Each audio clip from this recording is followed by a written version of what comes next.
জৈৱিক ধান খেতিৰে লাভান্বিত ধেমাজি চিলাপথাৰৰ কৃষক। কলিকতাত প্ৰশিক্ষণ লৈ এইবাৰ ধান খেতি কৰিলে চিলাপথাৰৰ কৃষক ৰুবুল সোণোৱালে। বিঘাত ৭-৮ মোন পোৱা কৃষি পথাৰত পালে ১৮ পৰা ১৯ মোনকৈ ধান। চাওক এই সন্দৰ্ভত আমাৰ এক প্ৰতিবেদন। এদিন কলিকতাৰ পৰা এটা ফোন আহিলে, ফোন অহাৰ পিছত মোক মাতি পঠালে যে কলিকতালৈ আপুনি আহিবলৈ, আপোনাৰ টিকেট কৰি দিয়া হ'ল, আপুনি জৈৱিকভাৱে খেতি কৰে, আপোনাৰ মাটিখিনি বৰ ৰখাল, অসমৰ মাটি বৰ ৰখাল, গতিকে স্বাস্থ্যজনিত কাৰণত আপোনালোকে খেতি কৰি আমাক চাউল বিক্ৰী কৰিব পাৰিব। গতিকে এই কথাষাৰ শুনি মই গ'লোঁ এদিন, গৈ তেওঁলোকে মোক এটা কোম্পানী গোটেই বস্তু দেখালে, ফাৰ্মেণ্টেড যিটো আমাৰ নিকবন বুলি কয় অসমীয়াত, নিকবন পদ্ধতিৰে এটা সাৰ বনাইছে, নিকবন পদ্ধতিৰে এটা মানে আপোনাৰ ভিটামিনো বনাইছে।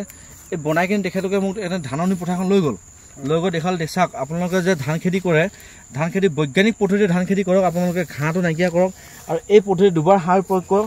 সাৰ প্ৰয়োগ কৰাৰ পিছত আপোনাৰ চাব, যিখিনি মাটিতে আপুনি ৩ মোন ৪ মোন পায়, সেইখিনি মাটিতে আপুনি ১৮ পৰা ২০ মোন পাব।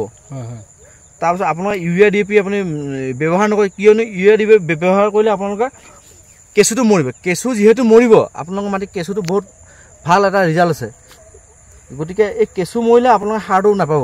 গতিকে মই তেওঁলোকে কথামতে প্ৰয়োগ কৰিলোঁ, তেওঁলোকেও দিলে, মই কিনি আনিলোঁ।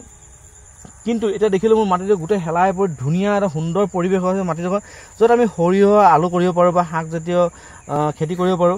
কিন্তু ধানখিনি আমাৰ ইমানেই সুন্দৰ হৈছে যে ধানত আমি ইয়াত ১৮ পৰা ২০ মোন ধান পামেই। হয়তো আমি বেছি পাব পাৰোঁ, ২৫ও পাব পাৰোঁ, কিন্তু আমাৰ এটা মানে অভিজ্ঞতা নাই, যিহেতু আমি ৪ মোন ৫ মোনত ৰখি যাওঁ। গতিকে আমি ১৮ পৰা ২০ মোনতে আমি ধাৰণা কৰিছোঁ, গতিকে ২০ মোনো আমাৰ পাৰ হ'ব পাৰে। এই ক্ষেত্ৰত মোক অনুপ্ৰেৰণা যোগোৱা আমাৰ শ্ৰীযুত দেৱজিৎ চাংমাই ডাঙৰীয়া, বিষ্ণুজী কৃষি দেৱস্থান, তেখেতকো ধন্যবাদ জনাইছোঁ। তেখেতে মোক ক'লে যে ধানখিনি খেতি কৰিলে আপুনি এইভাৱে কৰক, যিহেতু আপুনি ধান খেতি কৰি দ্বিতীয়বাৰ কিবা এটা খেতি কৰিব পাৰে।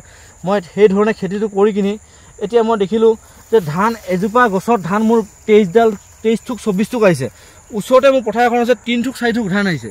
হয়, মই দেখাইছোঁ এইখিনি ধানৰ বৈশিষ্ট্য। আৰু এইখিনি ধান চাওক, এইখিনি ধান কেনেকুৱা হৈছে, খুব লিংলিঙীয়া হৈছে, আৰু এইখিনি ধান মানে খুব ধুনীয়া হৈছে। গতিকে যদি আমি বিজ্ঞানসন্মতভাৱে যদি ধান খেতি কৰোঁ, কৃষকসকল যথেষ্টখিনি লাভান্বিত হ'ব পাৰিব। আৰু কৃষকসকলক কিবা ক'ব নেকি আপুনি? কৃষকসকলক মই কওঁ, আমাৰ মাটিবোৰ বৰ ৰখাল, গতিকে আমাৰ মাটিবিলাক আপোনালোকে বিনিষ্ট নকৰিব, আপোনাৰ জৈৱিকভাৱে খেতি কৰক। ইউৰিয়া DAP আপোনালোকে যিমান পাৰে বাৰণ কৰক। ইউৰিয়া DAP আমাক স্বাস্থ্য হানিকৰ কৰে। ইউৰিয়াত লিখা থাকে আপোনাৰ 46%, 46%, কিন্তু আপোনাৰ ইউৰিয়াটো আমাৰ গছে পায় 13 পৰা 14%।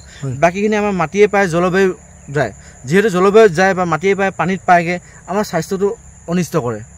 সেই গতিকে আপোনাৰ অৰ্গেনিকভাৱে কৰক। আৰু এই সাৰটোত আপোনাৰ বেক্টেৰিয়া আছে, যিবিলাক আমাৰ ক্ষুদ্ৰ অনুজীৱ আছে, বেয়া অনুজীৱ মাৰি কিনি যিবিলাক জীৱিত অনুজীৱ আছে, বেয়া অনুজীৱবিলাক মাৰি পেলাই ক্ষেত্ৰত মানে আধা মৰা কৰি পেলাই। গতিকে এনেকুৱা যি ধৰণৰ আইচিউত থাকে, এই সাৰটোৱে সেই বেক্টেৰিয়াখিনি আমাৰ ভাল বেক্টেৰিয়া জীৱিত কৰি তোলে। আৰু আমাৰ এতিয়া এনেকুৱা এটা পৰিস্থিতি আহিছে, আমাৰ মাটিবিলাক তলা লাগিলে চাবিটো দিলেহে খুলিব, কিন্তু আপুনি পাঞ্জাৱ হাৰিয়াত দিয়ক, চাবি দিলেও নুখুলে। কিন্তু আমাৰ মাটিত খুলিবলৈ এতিয়াও ব্যৱস্থা আছে। ৩ বছৰ দিন বা ৪ বছৰ দিন কাল আপোনালোকে জৈৱিকভাৱে খেতি কৰক। এই খেতি কৰিলে আপোনালোকৰ তলাটো খোল খাব।